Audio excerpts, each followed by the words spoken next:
अस्सलाम वालेकुम रहमतुल्लाह बरकातुहू। Welcome to another day in Medina. और आज मैं आपको लेके जा रहा हूँ सारी ज़ियारतें जो मदीना के अंदर हैं, और इंशाल्लाह कोशिश की है कि इस पूरी वीडियो में आपको सारी की सारी ज़ियारतें दिखा दें। तो चले स्टार्ट करते हैं। बिस्मिल्लाहिर्रहमानिर्रहीम। तो पहले हम स्टार्ट करते हैं जन्नतुल बकी से। वॉइस ओवर इसलिए कर रहे हैं क्योंकि आप जब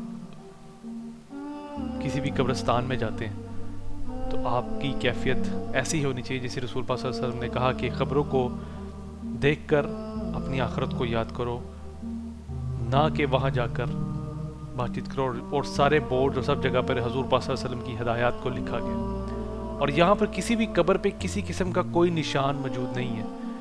आप ये नहीं कह सकते कि इस तरफ इनकी कब्र है, उस तरफ उनकी कब्र है। यहाँ पर किसी को किसी की कब्र के बारे में इंफॉर्मेशन नहीं है।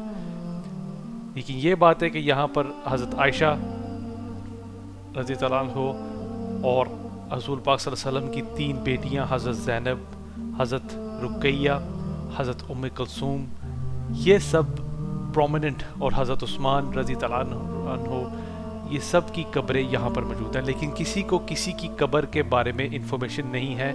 आप देख सकते हैं यहाँ पर उन्होंने बड़े अच्छे तरीके से कब्रों को, जो इस्लामी तरीका है उस हिसाब से कब्रों को बनाया गया है, जो बिल्कुल एक कब्र क्योंकि एक ऐसी चीज़ है कि जिसने ख़त्म हो जाना होता है। तो इसलिए उन्होंने रसूल पाक सल्लल्लाहु अलैहि वसल्लम के जो तरीक़ाकार था उसको फॉलो करते हुए इधर जन्नतुल बकी को बनाया गया, और अभी तक उसी चीज़ को फॉलो किया जाता है। कब्रों के बारे में गालिब ने क्या खूब कहा है, ठिकाना कब्र है तेरा, इबादत कुछ तो कर गालिब। कहावत है कि खाली हाथ किसी के घर जाया नहीं करते। ये कब्रें हमें अल्लाह ताला के पास ले जाने का एक रास्ता है, एक दरवाज़ा है। और कोशिश यही करनी चाहिए हमें कि हम खाली हाथ ना जाएं। अल्लाह ताला हम सब के लिए कब्र के अंदर रोशनी और आसानी पैदा करे। आमीन सुम आमीन। अब चलते हैं अगली ज़ियारत की तरफ। यह है जी मस्जिद अल कमर। और इस मस्जिद की ख़ास बात यह है कि हमारे रसूल पाक सल्लल्लाहु अलैहि वसल्लम ने यहाँ पर ईद की नमाज़ पढ़ाई मदीना में। और ये मदीना की सबसे पुरानी मस्जिद है।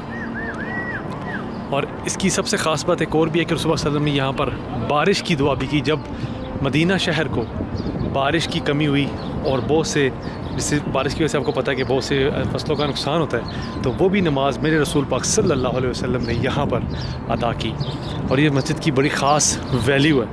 यानी मैं तो ये इमेजिन कर रहा हूँ कि ये देखें ना, पुराने पत्थरों की बनी हुई है। मे भी हमारे रसूल पाक सल्लल्लाहु अलैहि वसल्लम ने यहाँ पर कभी हाथ लगाया हो, कभी वजह से गुजरे हों, कभी इसको हाथ लगाया हो इन पत्थरों को। तो ये आप देख सकते हैं कि इस वक्त हम ऐसी जगह पे जहाँ पर रसूल सल्लल्लाहु अलैहि वसल्लम की पर्सनल जो चीज़ें ना वो है। अच्छा, मस्जिद खुली हुई है तो अंदर से भी देख लेते हैं जाके। मस्जिद अल गमामा।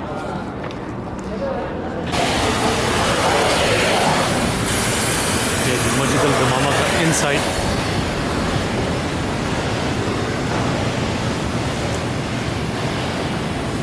और यहाँ पे इसको खोल दिया गया है 5 वक्त की नमाज के लिए। और कभी मेरे रसूल पाक सल्लल्लाहु अलैहि वसल्लम ने यहाँ नमाज़ पढ़ी। और इस जगह की बड़ी ख़ास वैल्यू है मुसलमानों के लिए। ये पत्थर इन्होंने रसूल पाक सल्लल्लाहु अलैहि वसल्लम को देखा होगा ज़रूर। यानी ये बड़ी एक वैल्यूबल जगह है।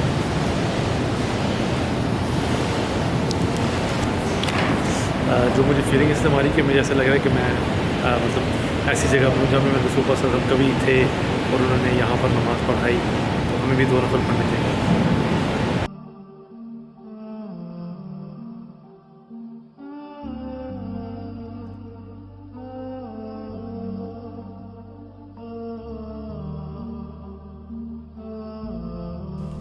इस वक्त हम हैं मस्जिद अल कुबा में। मस्जिद अल कुबा बहुत ही पुरानी मस्जिद है, जो कि रसूल पाक सल्लल्लाहु अलैहि वसल्लम ने खुद अपने हाथों से इस मस्जिद की बुनियाद रखी। और इस मस्जिद के बारे में मेरे रसूल पाक सल्लल्लाहु अलैहि वसल्लम ने खुद फरमाया कि जो इसमें नमाज अदा करेगा उसको एक उम्रे का सवाब मिलेगा। और ये मस्जिद बहुत दफ़ा रेनोवेट की गई और अब अल्हम्दुलिल्लाह ये एक बहुत ही खूबसूरत और बहुत बड़ी मस्जिद बन चुकी है। मदीना मुनव्वरा के बाद ये मदीना की दूसरी बड़ी मस्जिद है, जहाँ पर आलमोस्ट 20,000 नमाजी नमाज अदा कर सकते हैं एक वक्त में। तो मस्जिद कुबा वो पहली मस्जिद है जो इस्लाम के नाम पर बनाई गई और इसको बहुत ज़्यादा रेनोवेशन किया गया। ऑफकोर्स पहले तो बहुत छोटी थी, अब ये बहुत बड़ी और बड़ी वाइड कर दी गई है। और इसमें जो आप 2 नफल अदा करते हैं उस 2 नफल का स्वाब आपको एक उम्रे का मिलता है। सुभान अल्लाह, अल्लाह पाक ने यानी स्वाब कमाना कितना आसान किया हुआ है।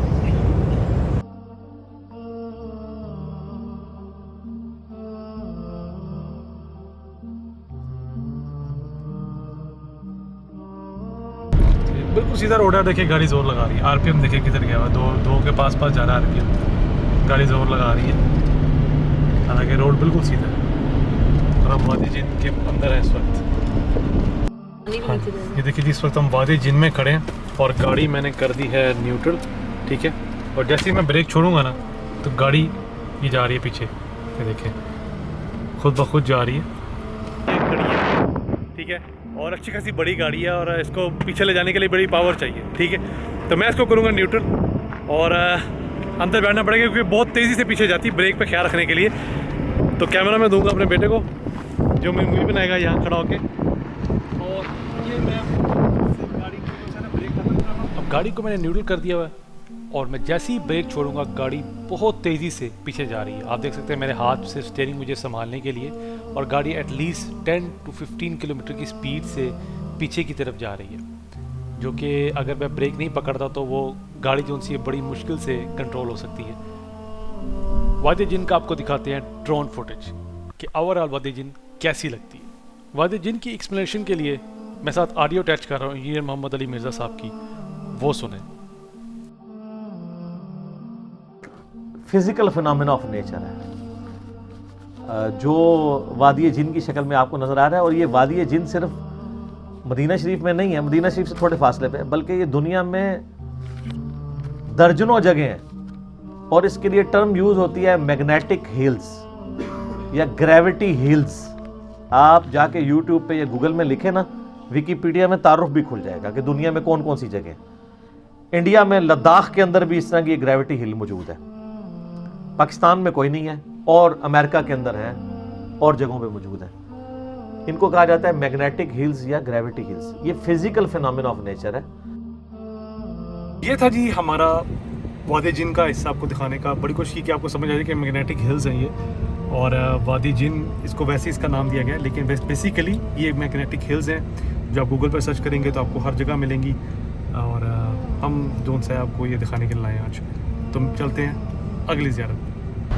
तो यहाँ पे ना इन्होंने बहुत सी स्कूटीज़ और ये रखी, स्कूटी कह रहा हूँ सॉरी, क्वाड बाइक रखे हुए, और रेंट पे लेके आप इन पहाड़ियों में क्वाड बाइक चला सकते हैं। ये देखें हैं, ये बिल्कुल 50-50 सीसी। मेरा नहीं ख्याल इनमें इतनी पावर होगी कि ये पहाड़ी पे चढ़ सकें, सिर्फ थोड़ा बहुत रेत के फ़न के लिए, ज़्यादा नहीं आप इससे एक्सपेक्ट कर सकते। 50 सीसी से ऊपर नहीं होंगे ये बाइक। सो बैटल ऑफ खंदक यहाँ हुआ था। जो जब आप गज़वा खंदक के पास पहुँचे तो आपको ये छोटी छोटी मस्जिदें नज़र आती हैं। ये मस्जिद जोन सी बेसिकली हमारे रसूल पाक सल्लल्लाहु अलैहि वसल्लम का खैमा था, और यहाँ बैठ के रसूल पाक सल्लल्लाहु अलैहि वसल्लम ने दुआ की थी अल्लाह ताला से। और उस तरफ जो आप देख रहे हैं ये पूरा खंदक खुदी हुई थी, और उसके उस पार अबू जहल और उसके लोग बैठे हुए थे। और यहाँ बैठ के आपने दुआ की, इसके तेज़ हवाएं चली और उनके सारे खैमे उखड़ गए और उनको बुरी तरह शिकस्त हुई। और इसी तरह सामने सलमान फ़ारसी, और उसके बाद हज़रत अबू बकर, और उससे पीछे हज़रत अली का खैमा था, जहाँ पर अब मस्जिदें बना दी गई हैं। जस्ट टू रिमेंबर, हज़रत अबू बकर का खैमा लगा हुआ था बिल्कुल यहाँ पे एग्जैक्टली, ये जो आप जगह देख रहे हैं ये वाली, और वहाँ पे लगा हुआ था हज़रत अली का खैमा। ऊपर हज़रत अली का खैमा लगा हुआ था। तो यहाँ पे इन्होंने पूरी प्लानिंग करके अपना एक पूरा मिशन तैयार किया हुआ था कि जैसे अबू जहल और उसकी फ़ौज यहाँ पर आए तो उनको जो है ना मज़ा चखाया जाए। लेकिन उस वक्त रसूल पाक सल्लल्लाहु अलैहि वसल्लम ने जो दुआ मांगी, उस दुआ ने कमाल कर दिखाया, और हवा नहीं हर चीज़ उड़ा के फेंक, बंदों की ज़रूरत नहीं पड़ी, अल्लाह ने अपनी हवा से बहुत सारा काम कर दिया। ये गज़वा खंदक। अब चलते हैं अगली ज़ियारत पे।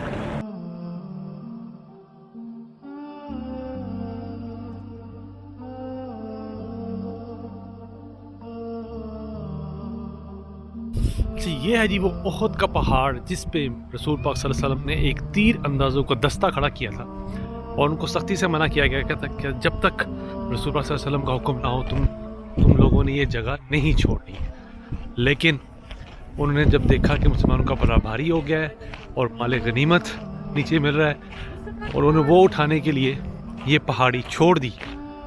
और उसी चीज़ का फ़ायदा खालिद बिन वलीद, जो कि एक बहुत ही शानदार प्लानर भी थे, बेशक वो मुशरिकों की तरफ से लड़ रहे थे लेकिन वो बहुत जंगजू और बहुत प्लानर थे, उन्होंने अपनी प्लानिंग का इस्तेमाल करते हुए पहाड़ी की बैक साइड से आकर इन के ऊपर हमला कर दिया और जीती हुई जंग हार गए। और उसी वजह से 70 शुहदा जो उनसे वहाँ पे तदफीन है, जिनमें हज़रत हमज़ा भी वहाँ देखिए। पहाड़ी जो सी है ये बहुत बड़ी सी थी लेकिन अब बहुत छोटी रह गई है।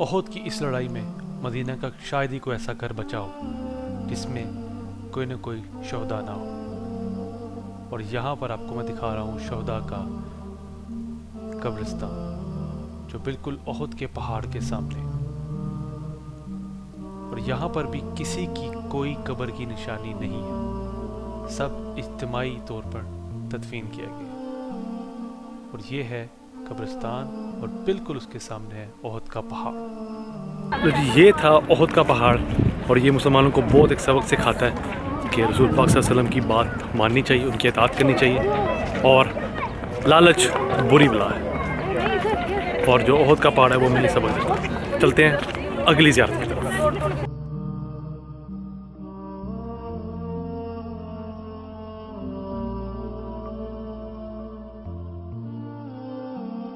अब मैं आपको लेके आऊँ मस्जिद किबलतैन। ये वो मस्जिद है जिधर हमारा जिस तरफ हम सजदा करते थे पहले मस्जिद अक्सा थी। और इसी नमाज के दौरान रसूल पाक सल्लल्लाहु अलैहि वसल्लम पर वही नाज़िल हुई और हमारा किबला जो सा है वो चेंज हो गया मस्जिद अक्सा से खाना काबा मक्का। चले इस मस्जिद को भी विज़िट करते हैं।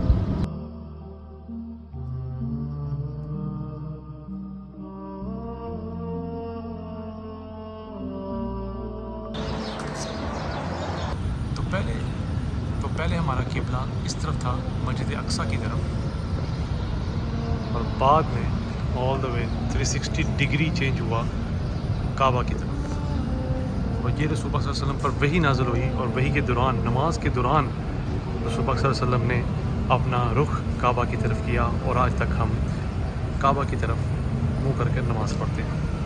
ये थी जी मदीना की सारी ज़ियारतें। आई होप आपको वीडियो अच्छी लगी हो। मैंने बड़ी कुछ किया कि हदीस और कुरान पाक से रेफरेंस ढूंढ के इन सारी ज़ियारतों को आप तरफ डिफाइन किया जाए। आई होप आपको वीडियो अच्छी लगी हो। अच्छी लगी तो अपने दोस्तों से शेयर करें और सब्सक्राइब करना ना भूलें। तो मिलते हैं इंशाल्लाह दोबारा किसी और जगह। अस्सलाम वालेकुम व रहमतुल्लाहि व बरकातहू।